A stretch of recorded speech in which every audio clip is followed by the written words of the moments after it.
Good evening.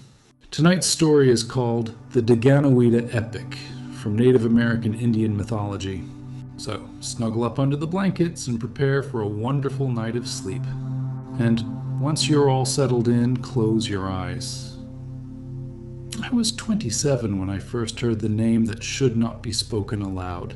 Deganawida, the great peacemaker who united 5 warring nations beneath the Tree of Peace.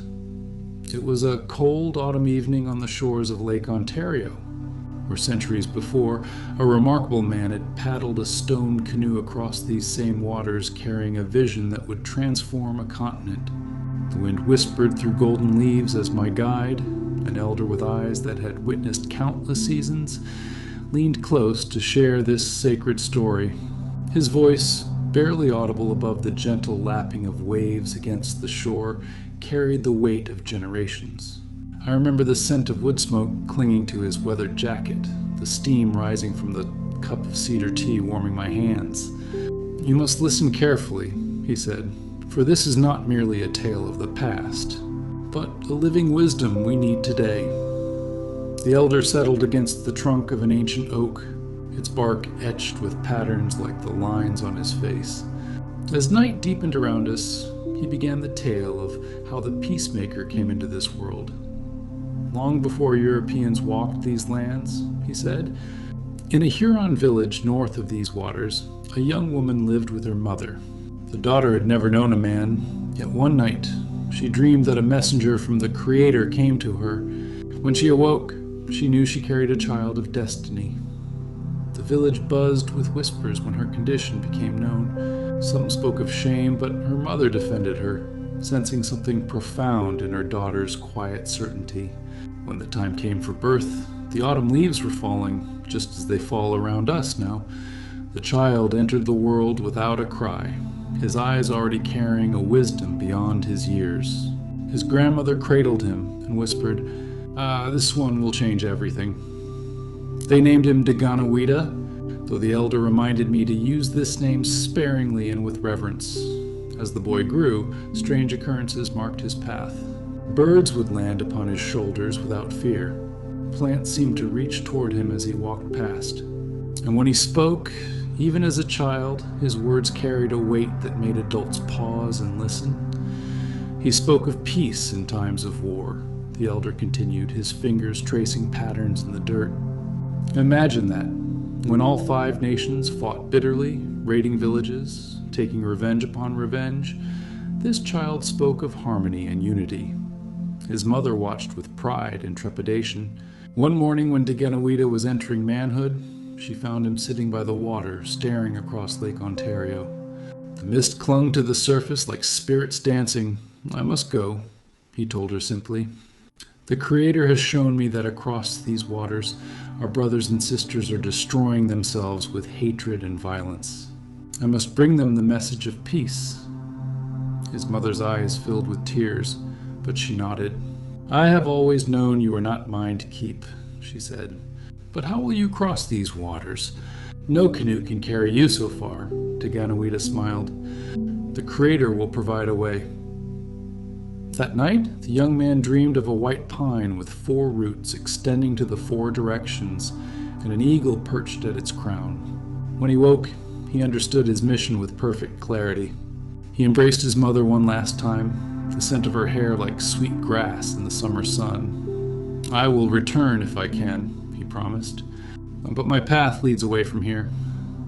The elder paused his story and reached for a small pouch. From it, he pulled a tiny carving of a white pine. He placed it in my palm, the wood warm and smooth against my skin. "This tree," he said softly, "would become the symbol of everything the peacemaker taught.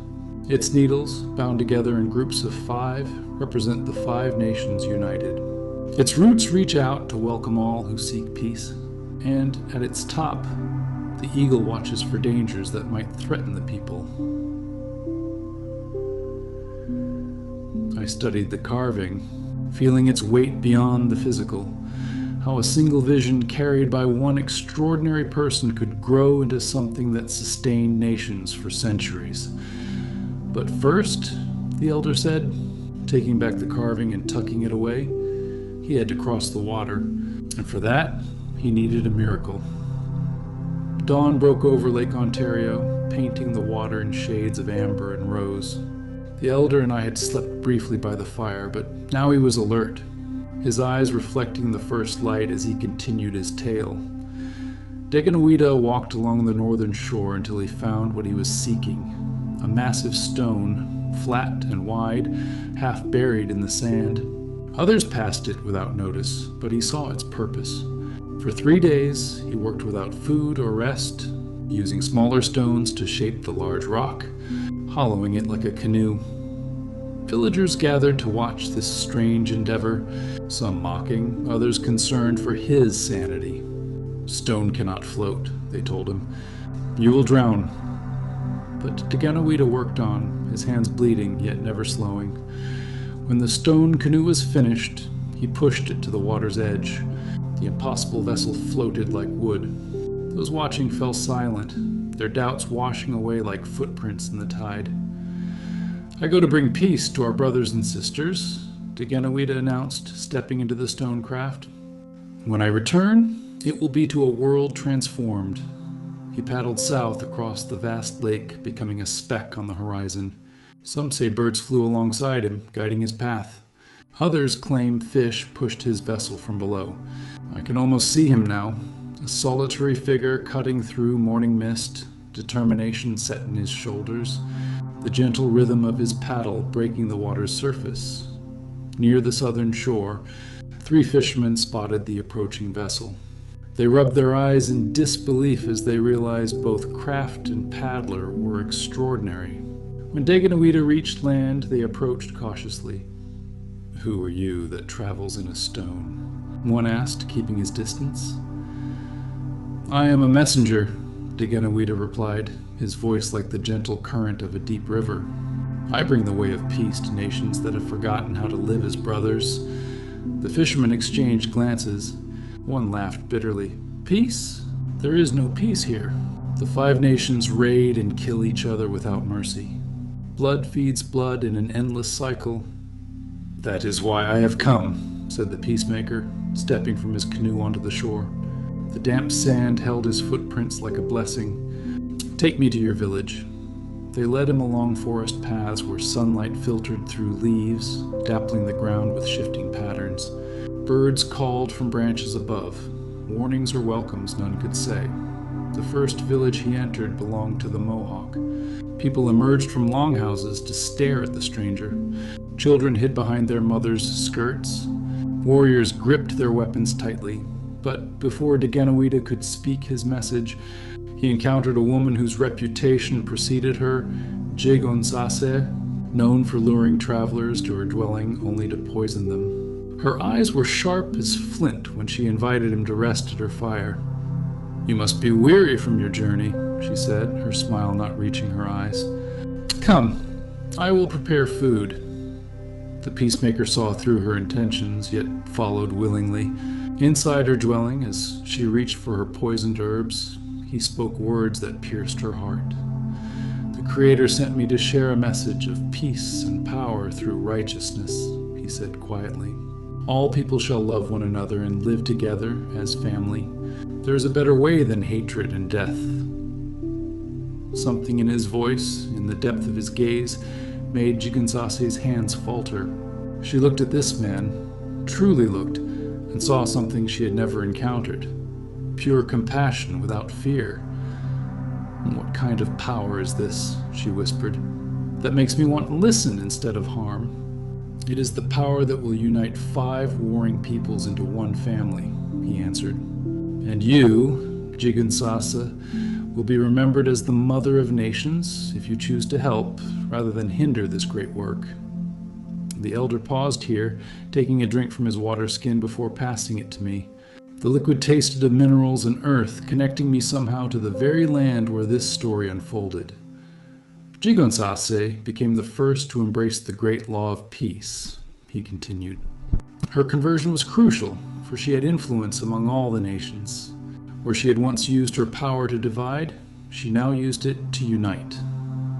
In the distance, a loon called across the water. a mournful, beautiful sound that seemed to bridge past and present.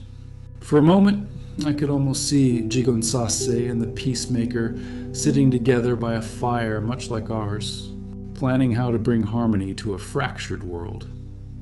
But the hardest test was yet to come, the elder said, his voice lowering as if approaching sacred ground. For to spread his message, the peacemaker needed more than miracles. He needed someone who understood the depths of suffering that violence brings. The fire crackled between us, sending sparks upward like fleeting stars. The elder's voice grew heavier as he spoke of a man consumed by grief, a man whose transformation would become central to the peacemaker's mission. In those days of blood and vengeance lived an Onondaga man named Hiawatha. Once a respected leader, he had fallen into darkness after losing his 7 daughters to sickness and violence. His grief twisted into rage, and rage into something more terrible. The elder's eyes reflected the dancing flames as he spoke of how Hiawatha withdrew into the forests, avoiding his people, consumed by thoughts of revenge. Some say he practiced cannibalism, consuming the flesh of enemies to absorb their power, a ritual born of desperation and madness. He lived like a ghost among the shadows, the elder continued, until the day Deganawida, guided by the Creator's vision, sought him out. I imagined the scene, Hiawatha's dwelling deep in the forest, smoke rising from a small fire inside, the peacemaker approaching cautiously, aware of the man's dangerous reputation, yet seeing beyond it to the wounded spirit within. Deganawida watched from a distance as Hiawatha prepared his kettle, the water inside beginning to simmer over the flames. The sounds of the forest fell silent, as if holding their breath. Even the wind paused its whispering through branches. When Hiawatha stepped away momentarily, Deganawida climbed under the roof of the dwelling and peered through the smoke hole. As Hiawatha returned and leaned over his kettle, he saw not his own reflection in the water, but the face of the peacemaker looking down at him. "Who are you?" Hiawatha demanded, startled by the unexpected visage. "I am Deganawida," came the reply from above. "I have come to comfort you." Confused, Hiawatha looked again at the reflection. "Your face is beautiful," he said, not realizing he was speaking to another. I had forgotten my own appearance. The peacemaker descended and entered the dwelling. When Hiawatha realized he had been speaking to a stranger rather than his own reflection, he might have reacted with violence. Instead, something in Deganawida's presence calmed the storm within him. "I have watched you suffer," the peacemaker said gently. "Your grief has been like a stone around your neck, drowning you in darkness." Hiawatha stood motionless, a man encountering kindness after knowing only cruelty for too long. "My daughters," he whispered, the words scraping his throat like sharp stones. "All 7 gone. There's nothing left in me but emptiness and rage." The peacemaker nodded, his eyes reflecting understanding beyond sympathy. "I will perform the condolence ceremony for you," he said. "It will not erase your loss, but it may help you carry it." From a pouch at his waist, Deganawida removed strands of purple and white wampum beads. Their polished surfaces caught the firelight as he began to speak words of comfort that would later become sacred to the Haudenosaunee people. "I wipe the tears from your eyes," he said, gently touching the beads to Hiawatha's face, "so that you may see clearly again. I clear the obstruction from your throat," he continued, moving the beads to Hiawatha's neck, "so that you may speak your truth without pain. I remove the darkness that clouds your ears," he said, touching the beads to Hiawatha's ears, "so that you may hear the messages of peace." As the peacemaker spoke these words, something profound shifted within Hiawatha. The elder described how tears began to flow freely down the grieving man's face. Not the bitter tears of rage, but cleansing tears of release. When the ceremony was complete, the elder told me, Hiawatha looked at the kettle he had prepared and saw the horror of what he had become. He poured the water onto the earth and vowed never again to consume human flesh. Through the night, the 2 men spoke. Deganawida shared his vision of the Great Peace, how the five nations could unite under one law, ending the cycles of revenge that had claimed so many lives, including Hiawatha's daughters. By morning, Hiawatha had found his voice again. Once an eloquent speaker, he had been rendered nearly mute by grief. Now he offered his gift of oratory to the peacemaker's mission. Deganawida was born with a stutter, the elder explained, surprising me. Some say this was the Creator's way of ensuring he would need others to help spread his message. In Hiawatha, he found not just a voice, but a soul who understood why peace was so desperately needed. The two formed an unbreakable bond, Deganawida providing the vision, Hiawatha the voice to convey it. Together, they would approach the five nations, but first they needed to strengthen their message and gather more allies. The transformation of Hiawatha, the elder said softly, reminds us that even from the deepest darkness, light can emerge. His suffering gave him the authority to speak of peace in a way that warriors would respect. A night bird called from the darkness beyond our fire, its voice clear and plaintive. I thought of Hiawatha, finding his voice again after such profound loss, and how the most persuasive advocates for peace are often those who have known the true cost of violence. Morning mist rose from the lake as we rekindled our fire. The elder accepted the cup of tea I offered, his hands cradling it for warmth. Birds began their chorus in the trees around us, a natural overture to the day's continuation of our story. With Hiawatha by his side, the elder said, the peacemaker began the long journey to unite the five nations, Mohawk, Oneida, Onondaga, Cayuga, and Seneca. They started with the Mohawks, the keepers of the eastern door. The Mohawk people were fierce warriors, suspicious of outsiders. When Deganawida and Hiawatha arrived at their principal village, they were met with drawn weapons and narrowed eyes. Warriors circled them, examining the strange pair, one serene and otherworldly, the other bearing the marks of deep suffering yet standing tall. We bring a message of peace and unity, Hiawatha announced, his newly reclaimed voice carrying across the clearing. The Mohawk chief listened with skepticism. Peace? He scoffed. While our enemies still hunger for our blood? Your words are those of a fool or a coward. Rather than taking offense, Deganawida simply smiled. If words alone cannot convince you, perhaps a demonstration of power will. He pointed to a tall white pine that stood at the edge of the clearing, the tallest tree anyone could see. Tomorrow morning, he said, I will climb that tree. You will cut it down, and I will fall with it.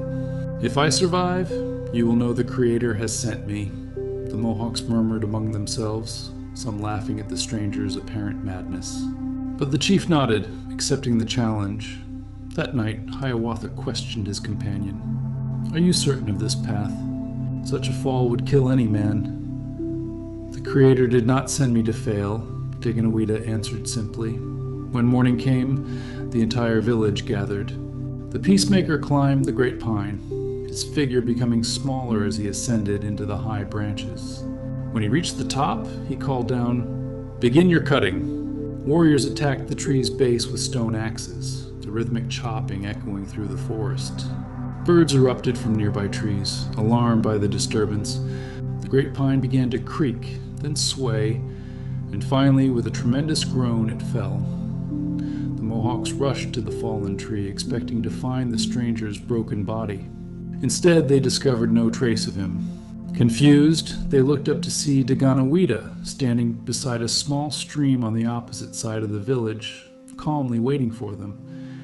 Now will you listen to our message? He asked. The Mohawk chief dropped to one knee. The Creator is surely with you. We will hear your words.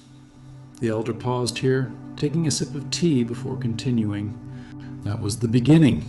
The Mohawks became the first to accept the great law of peace, placing their faith in the peacemaker's vision. From there, Deganawida and Hiawatha journeyed to the Oneida Nation.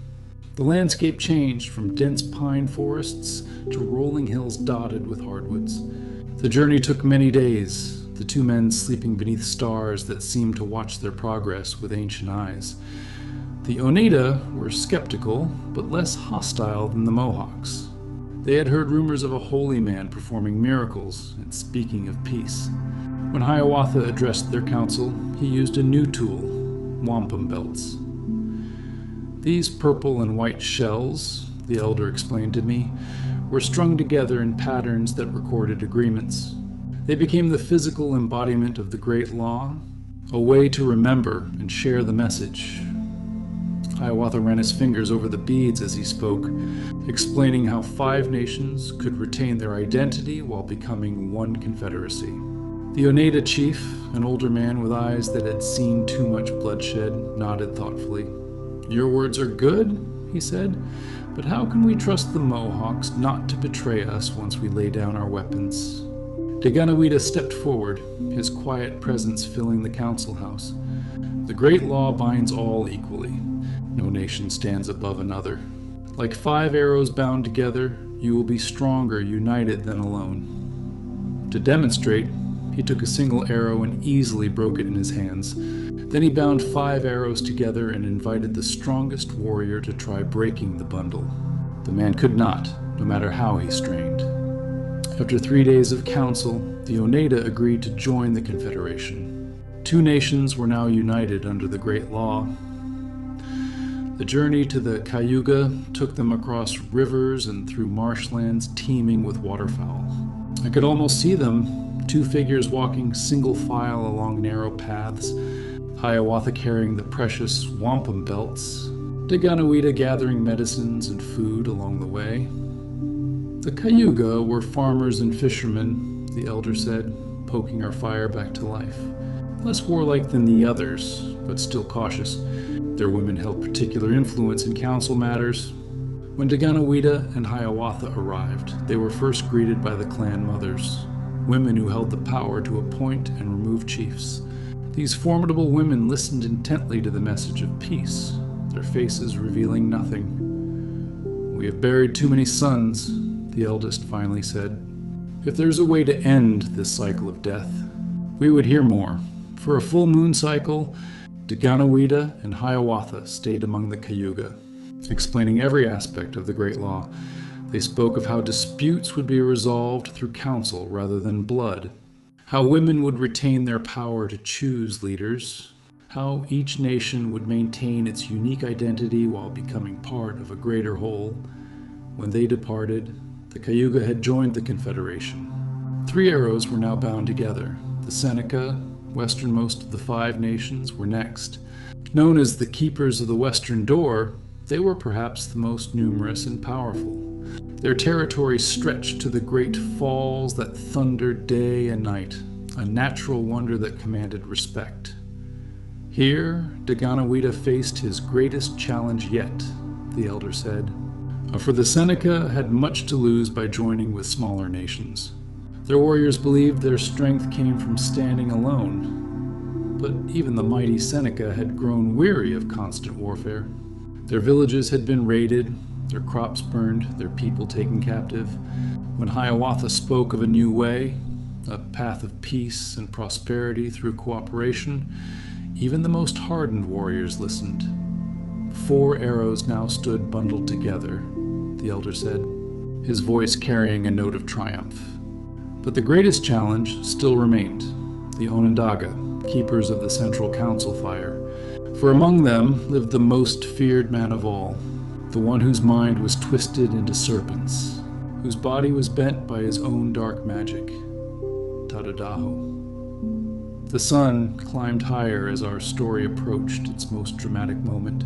The elder's voice took on a hushed quality, as if the very name he was about to speak might summon something dark.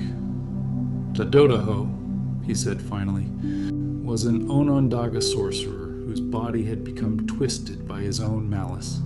His mind was so corrupted that it was said snakes grew from his hair, writhing and hissing with his thoughts. His back was bent, his fingers gnarled like ancient roots. But his power was undeniable. Through fear and manipulation, Tadodaho had gained control over the Onondaga people. Anyone who spoke against him would disappear, their bodies sometimes found in the marshes, sometimes never found at all.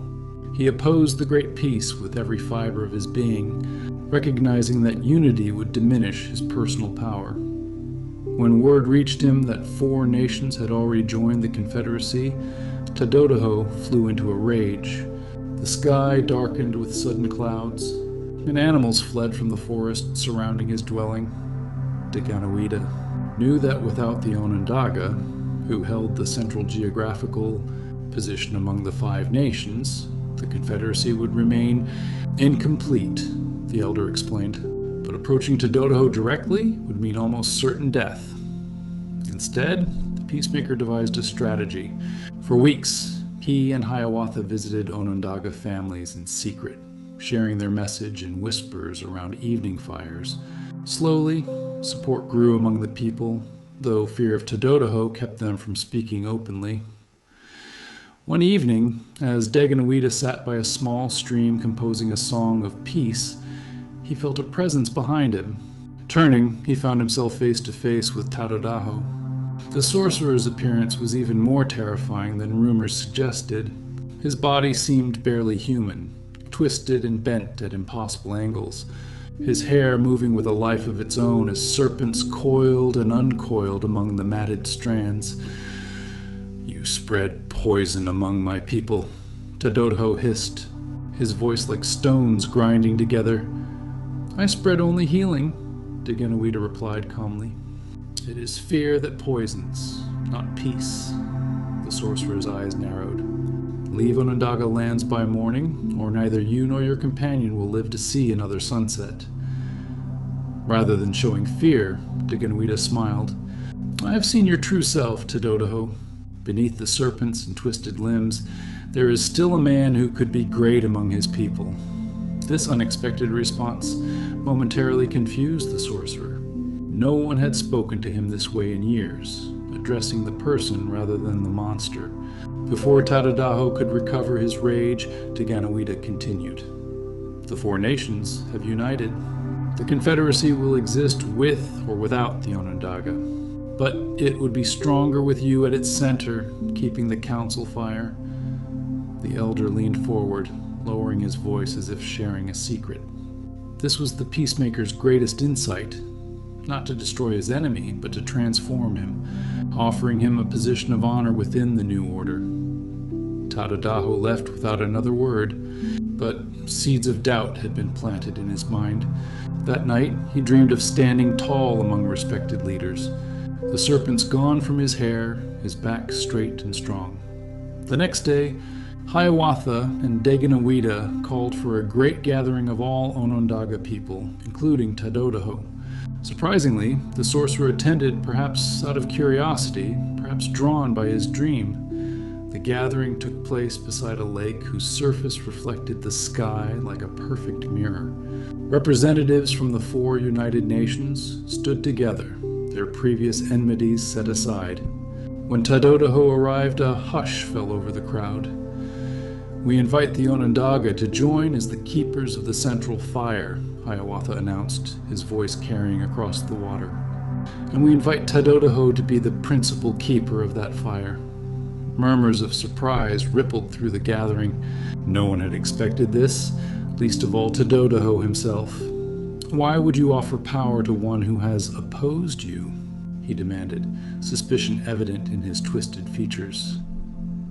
Deganawida stepped forward, holding a special wampum belt created for this moment. Because true leadership comes from serving the people, not ruling them. Your strength and wisdom, turned toward peace rather than dominance, would benefit all. For a long moment, Tadodaho stood motionless, internal conflict visible in his expression. Then slowly, he moved toward Deganawida and Hiawatha. What happened next has been described as the greatest healing in Haudenosaunee history. The representatives from the 5 nations gathered around Tadodaho. Deganawida began to sing a song of peace, its melody weaving through the air like smoke from a sacred fire. Hiawatha approached Tadodaho and, with profound gentleness, began to comb the snakes from his hair using a fine-toothed comb of deer antler. One by one, the elder told me, his hands mimicking the combing motion, the serpents were removed. As each one departed, Tadato's thoughts became clearer, his rage lessened. Others joined in the healing ritual. They straightened his twisted limbs, each movement accompanied by words from the great law. As the physical transformations occurred, a more profound change was taking place within. Tadato's spirit was being restored to harmony. When the ritual was complete, the elder said, Tadatoho stood tall and straight. The serpents were gone from his hair, the madness from his eyes. In their place was something new, dignity, clarity, and purpose. Tadatoho accepted the role offered to him, keeper of the central fire for the Confederacy. His transformation symbolized the power of the great peace to change even the most corrupted heart. This, said the elder, is perhaps the most important lesson of the peacemaker's journey. Not that enemies must be destroyed, but that they can be transformed. Not that power comes from domination, but that true strength lies in the ability to unite former adversaries. The sun was high overhead now, its warmth enveloping us like a blessing. Birds called to one another across the lake, their songs seemingly in harmony with our story. With Tadadaho's conversion, the circle was complete, the elder continued. And 5 nations, once bitter enemies, now stood ready to formalize their union under the great law of peace. All that remained was to establish the structure that would guide them for centuries to come. I found myself deeply moved by this account of transformation. Not a victory won through violence, but through offering dignity and purpose to an enemy, surely one of history's most profound examples of conflict resolution. So it was, the elder concluded this part of his tale, that the 5 nations prepared to gather at Onondaga Lake, where the great law would be formally established and the tree of peace planted. The impossible had been achieved, not through force of arms, but through force of vision. The afternoon sun warmed our backs as the elder and I walked along the lakeshore, continuing our journey through the story. Small waves lapped at the stones beneath our feet, a rhythmic accompaniment to his words. In the time of falling leaves, he began, representatives from all 5 nations gathered at Onondaga Lake. Men and women came together, chiefs, warriors, clan mothers, and common people, to witness the founding of the great Confederacy. I tried to picture the scene, hundreds of people from different nations, formerly enemies, now coming together in peace. Their languages were similar, yet distinct, their customs both shared and unique. Colorful blankets would have been wrapped around shoulders as protection against the autumn chill. Children would have darted between adults, curious about these strangers who were to become allies. Deganawida and Hiawatha stood before the gathered peoples, the elder continued. Behind them grew a tall white pine, selected for its strength and height. This would become the tree of peace, the living symbol of their union. Hiawatha spoke first, his voice carrying across the assembly. He recounted the journey that had brought them to this moment, the vision of the peacemaker, the transformation of enemies into allies, the promise of a new way of living together. Then Deganawida stepped forward. Though his stutter made public speaking difficult on this momentous occasion, he chose to address the people directly. His words came slowly but clearly, each one weighted with purpose. Today we bind ourselves together as one family, he said. Of 5 nations becoming one confederacy, yet each maintaining its own council fire, its own ways. He explained the structure of their new government, how chiefs would be selected by clan mothers, how decisions would be made by consensus, how disputes would be resolved through peaceful counsel rather than warfare. The Mohawks, he said, will be the keepers of the eastern door of the Longhouse. He gestured to the east, where the sun rises. The Seneca will be the keepers of the western door. His hand swept toward the setting sun. The Onondaga will tend the central fire, where the Grand Council will meet. The Oneida and Cayuga would hold positions between the center and the doors, completing the metaphorical longhouse that would shelter all 5 nations. As Deganawida spoke, warriors from each nation approached the white pine carrying their weapons, war clubs, bows, stone axes, and spears. One by one, they placed these implements of death at the base of the tree. "We cast these weapons into a pit beneath the tree of peace," Deganawida proclaimed. "From this day forward, there shall be no war between the 5 nations. We bury not just weapons, but hatred and the desire for revenge." The weapons were covered with earth, symbolically bearing warfare between the confederated nations. The white pine above would grow its roots around these buried weapons, holding them forever in the embrace of peace. "Now," said Deganawida, "we plant the tree of peace as living testimony to our commitment." From his pouch, he produced 4 white wampum strands. He laid them on the ground, extending in the 4 cardinal directions from the base of the tree. "These are the roots of peace," he explained. "They extend to the north, south, east, and west, inviting all peoples who wish to follow the great law to take shelter beneath this tree." The elder paused our walk, bending to pick up a white pine needle cluster from the ground. He held it before my eyes. "Look closely," he instructed. "How many needles grow together in each bundle?" I counted them. 5, I answered. He nodded, smiling. Another symbol the Creator provided. 5 needles bound together, just as 5 nations would be bound by the great law. Separately, they can be broken easily. Together, they have remarkable strength. He let the pine needles fall from his hand, carried briefly by the breeze before settling back to earth. Deganawida continued the ceremony by explaining how the Great Council would function, the elder said as we resumed our walk. 50 chief positions were established, distributed among the nations according to their size and status. These chiefs would be known as Royaner, good minds or noblemen. The Mohawks received 9 chief positions, the Oneida 9, the Onondaga 14, the Cayuga 10, and the Seneca 8. Each position was given a title that would be passed down through generations, always carried by men selected by the clan mothers. Women held great power in the system, the elder emphasized. They owned the longhouses and the land. They selected the chiefs and could remove them if they